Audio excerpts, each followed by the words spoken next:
Hey guys, in this video we're going to go over the precision alignment step. I believe it's step number 4.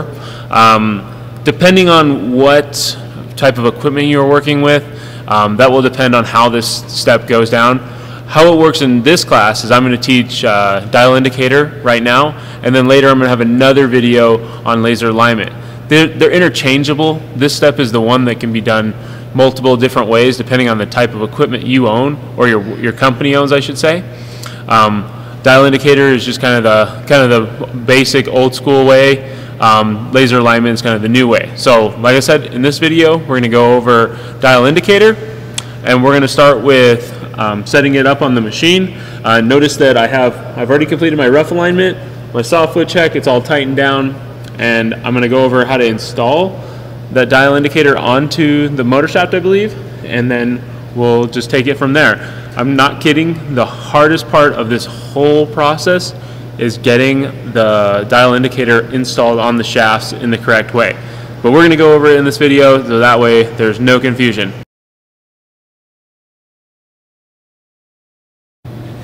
Alright guys, first thing I want to point out is I'm going to have my book out the whole time. I'm going to start on, well, because we finished all the rough alignment and things like that, we're going to start on like 397. This is already, should have been done in your required reading. You should have already read over this, but we're going to go over it as we're putting this thing together. So it's always good to have your book out with you. So first thing we're going to do is we're going to need to set up the wiggler to do a face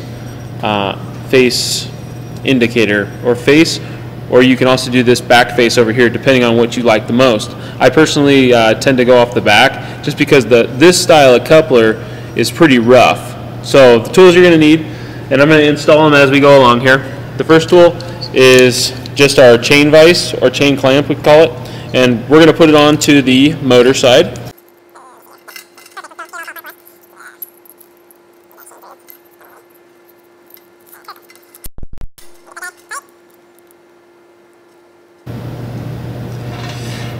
Sometimes, see how it'll spin around sometimes? You can prop up the back end of the fan, which I'll try to get a picture of to show you. Next, we're going to start installing all of our parts for our dial indicator. First thing I'm going to do is, depending on the look of what we're working on, let me see.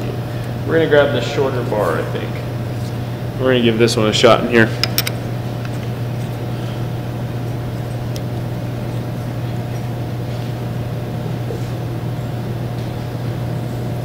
Sometimes necessary to just put a little bit of a cinch down on it. Nothing crazy. Just want to make sure it's locked in there pretty good. Next, we're going to go ahead and install the actual wiggler.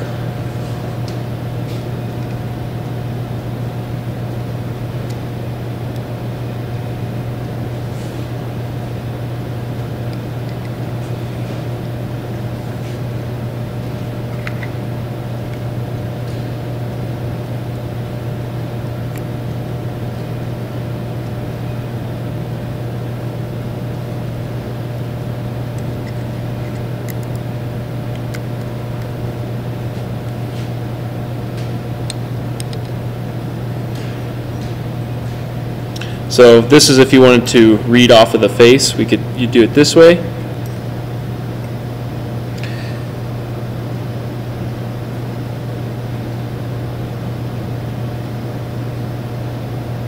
Alright. So hopefully you guys can see how this is supposed to be looking right now. Alright. So for this, if we were going to use it in this location, we're going to start in the 0 or the topmost area of the coupling, right about here, and we're going to go all the way down to the bottom end. So this would be considered 0, and this would be considered 180. And we're going to check, we're going to start here at the top, see what the reading is, go to the bottom, and see what our reading is then, okay? Okay, so I apologize for the shakiness of the camera here, but I wanted to show you that I have the dial indicator set to 0, and I'm going to rotate it around, and I'm going to show you that, see the dials moving? See that? And then it's going to end around 15 thousandths from 0. So I'm going to talk about that for a second. So this is where it gets kind of tricky for people, because our dial indicator actually showed a negative down on the bottom end when we started at 0 up here. So what is that telling us? That's telling us that the actual dial indicator went out instead of getting pushed in. So let's go ahead and zoom in on that dial indicator. So like I said, this actually, the plunger here, down here on the bottom, I hope you can see my pointing, actually came out instead of getting pushed in. So what is that telling us? That's telling us that off this wiggler here, that the top end went in while the bottom end went out. So that's telling us that our coupler is actually slightly further out on the bottom side than the top side. So let's go take a look at that. So to fix that, we're going to need to bring the back end of that motor up. So I was actually wrong. The rear feet needed to go down when I said they needed to go up. So in this video, you're going to see me put shims under there, realize that I was wrong, and then decide to go back to where it was, check it again, drop it down. Big thing I want to point out is just rechecking it, redoing it, re-looking at it, because like I said, it's very simple or very easy, I guess, to get confused like I did.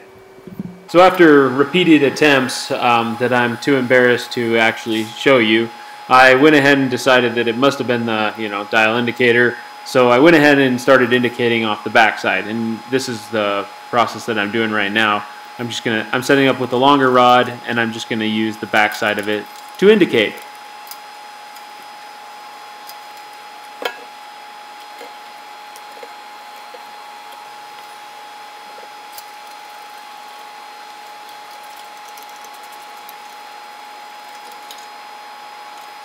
And I hope that you can see how I've got this thing set up. If not, I'll try to take some pictures of it, have it posted here, so that way you guys can see it on canvas. Let me go ahead and I'll even get some close-ups of it right now. So all I really did is I have the indicator down here, and then I had to flip around the dial indicator so that it was actually just indicating off of this face rather than this interface. Wherever you can find a flat spot, you can pretty much indicate off of. So there's nothing wrong with doing it here. I could have pulled this coupling face off and indicated on the seam or on the edge of the of this piece right here, or I could have even flipped it around and done the back of this one if necessary. That would not have been ideal, just because of the space and because when we had to put it back together, got some problems. Okay, so I'm going to go ahead and show you how the dial indicator looks now.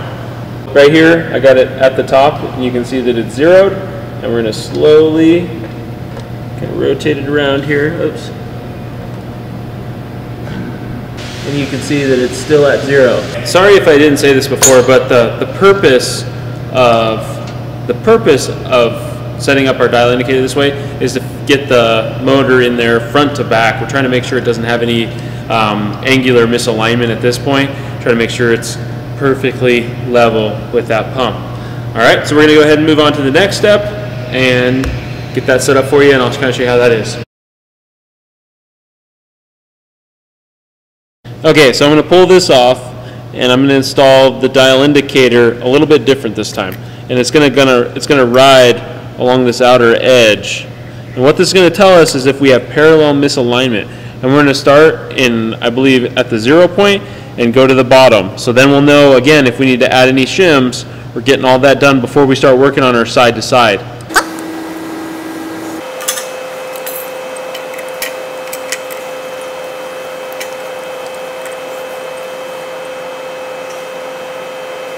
Alright, see how much easier that one is to look at, or to set up, I guess.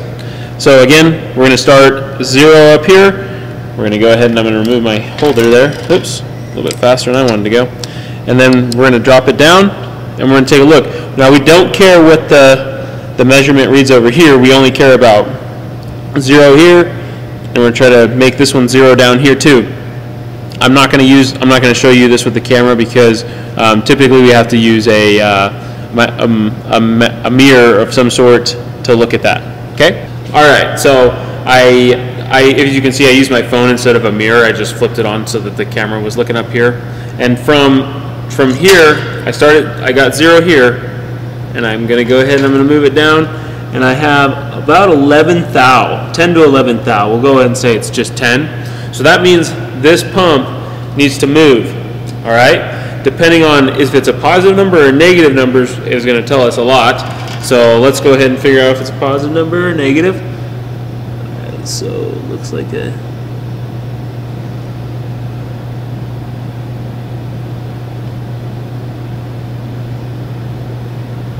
a negative 10 thou. So a negative 10 thou would mean that we need to, it would mean if it's negative, it would mean that we need to move this up, okay? Now, this is the tricky thing. When you're working on a round object, you don't take off, we don't move it the full amount, we move it half of the amount. So we're going to put a 5,000 shim under all 4 of these feet to bring it up to the correct alignment. And then we're going to see what it looks like. We're going to recheck it at that point, see what it looks like.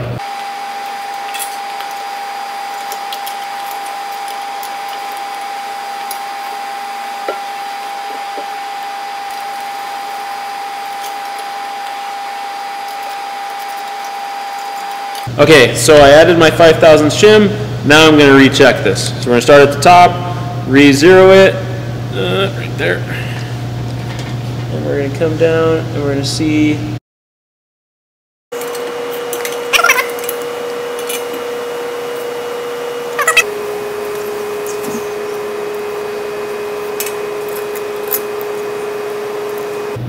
All right, so that took me about 30 minutes of just swapping shims out, putting them in, changing them back, rechecking it over and over again, and now I'm within about 1/1000th of an inch. So I'm going to go ahead and move on to the next step.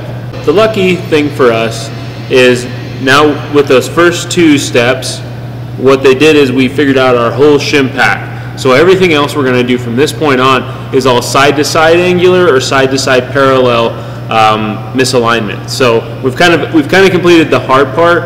Now it's going to go a lot faster. The cool thing is all of the setup for the dial indicator is exactly the same. So we're going on to the 3rd measurement, which will be, we're going to be checking for angular side-to-side misalignment, and we're going to set up the dial indicator as if we were at the very beginning where we did the angularity for the pump in the horizontal position. So let me go ahead and I'm going to set that up for you, and then we'll go over it.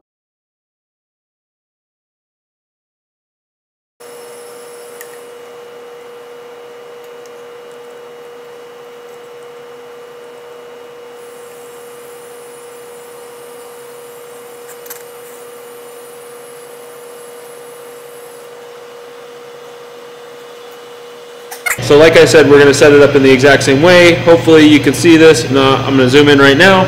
All we've done is we've set up the dial indicator in the exact same way we did in the first step. So now I'm going to do it, but this time we're going to do it from the 90 position, or 90 degrees to 270. So we're going to go over that. Okay, so my 90 is over here. So I'm going to go ahead and remove my zip tie there. I'm going to go ahead and zero it out. And then I'm going to go ahead and I'm going to move over, and it looks like I got about 10 thou of difference there. So what I would do is we can kind of do a little bit of this. It's not quite as easy going in this direction, but we can loosen up the bolts and we can try tapping it over. This is a very fine adjustment that we need to be doing. So and I'm not loosening these bolts a lot. I'm just doing like a little half turn, maybe 3/4 of a turn.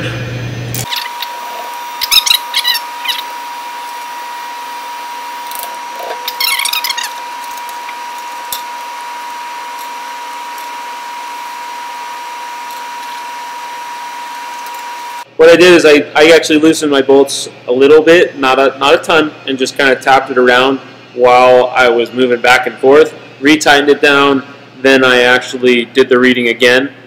Just seemed like there's a lot of movement. This took me about 10 to 15 minutes just to do this step.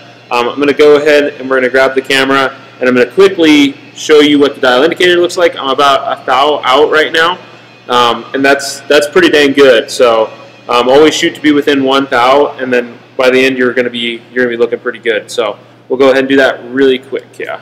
So we're gonna start at 0, and you can see that even at the top we're within 1 thou. And then we're gonna go over to this side, and we're dead on. Okay. So or maybe a half thou. So you can see that it's right now all of the angular alignment should be removed from this pump. Alright, so now that I've checked my angular misalignment, what I'm going to do is I'm going to take and set up the dial indicator to set up for checking my parallel misalignment. If you've noticed, the steps break down. You're going to check for angular, parallel.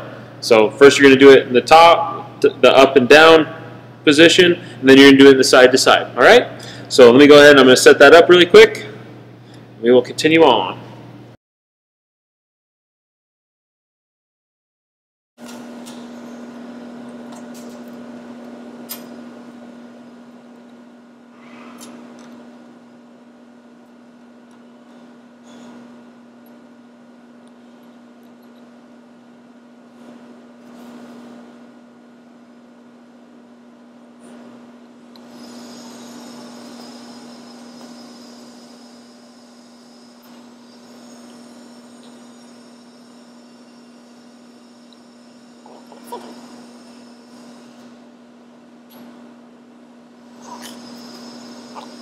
Alright, so now I got that set up. I'm going to pull off my zip tie that I hold things down for.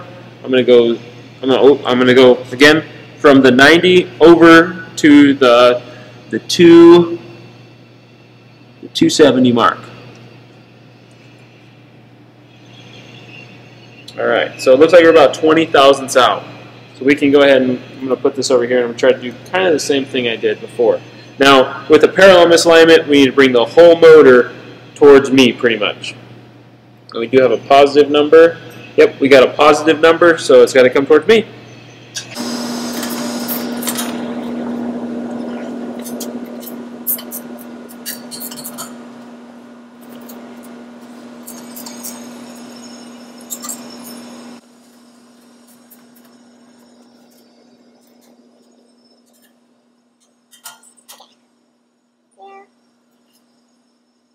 Okay, so that's a pretty quick step right there. And I'm going to go ahead and we're going to show you I'm going to show you the dial indicator view here in a second. But I got 0. I go up to here. I'm still at 0 because now I've taken out all of the parallel misalignment. And then all the way over to the other side, I'm still at 0. And I'm going to go ahead and show you that right now. So as I was saying, so I'm at 0. This is in the 90 position.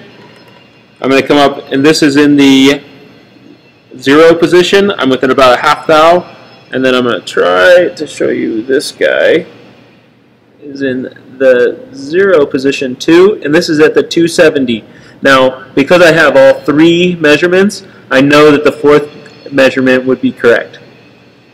Alright, so now that I've completed all of those steps in correct order, I now know that I'm perfectly aligned. So all I need to do is put in the coupler, and I'm done. Or I guess before we put in the coupler, I should actually go back and double check all of those measurements. Okay, so I'm going to go ahead and do that really fast, and then I'm going to install that coupler, and we're all done with this project.